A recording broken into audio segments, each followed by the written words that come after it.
Hi, I'm Dr. Kent Layton. I'm a licensed clinical psychologist in California. I just want to talk to you about domestic violence and abuse.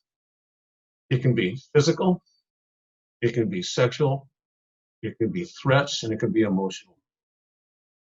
It's often associated with verbal abuse and other actions which result in a person feeling control. That's a big part of it. They want to control somebody.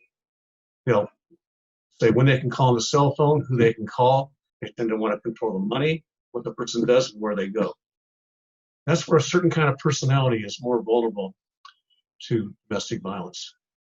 And putting up with it, be more of an avoidant and dependent type personality, a person who's more understanding when they really shouldn't be.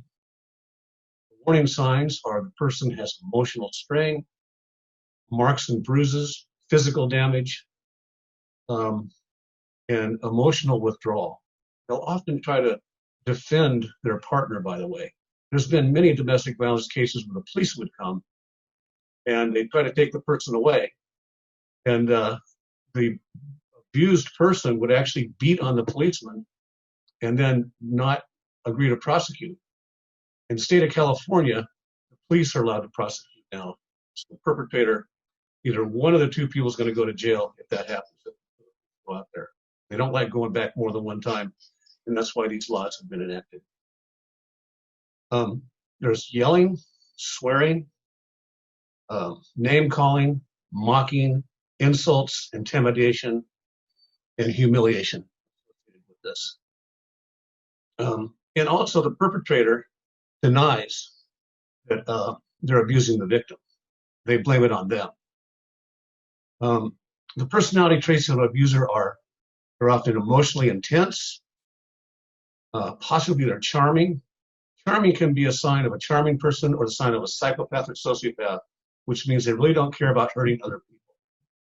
In fact, they will hurt people without any remorse. That's one of the signs of a psychopath. They have emotional extremes. They may have a history of abuse themselves as a child.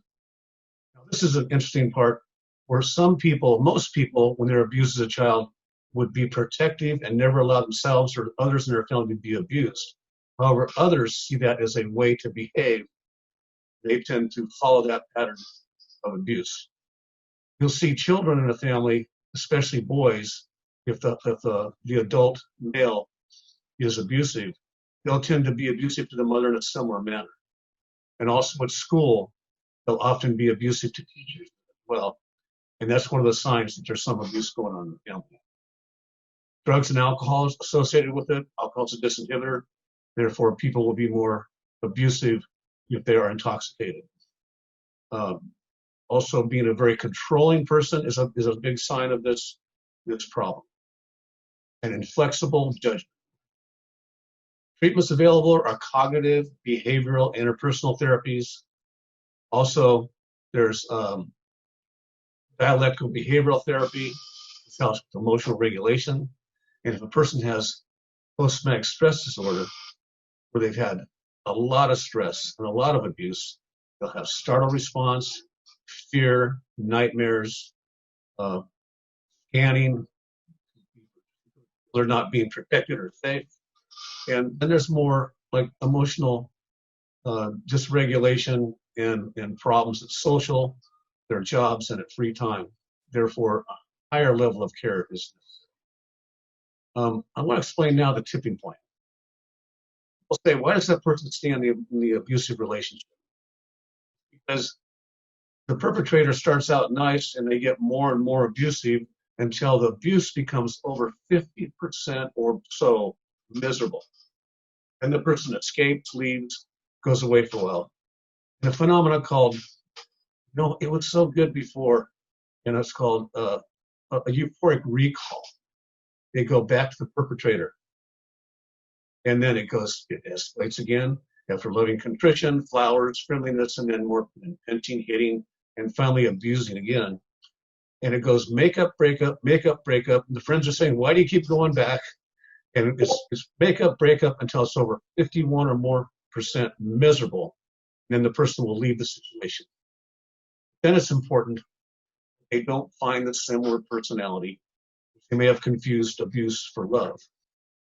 Also, if children are involved in this, and this is really important, that the children are going to have problems later associated with this emotional abuse, psychological abuse, or physical abuse of another adult that they see.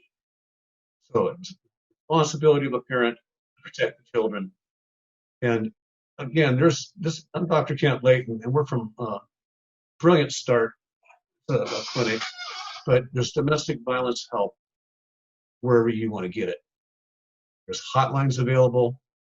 Sometimes the police have to become involved, or the courts with stalking, and people have to sometimes leave their cell phones at the site, have an escape plan, have money saved to get away, and then start a life over. All right. Thank you very much. I'm Dr. Kent Layton, and I hope this is helpful. Thanks.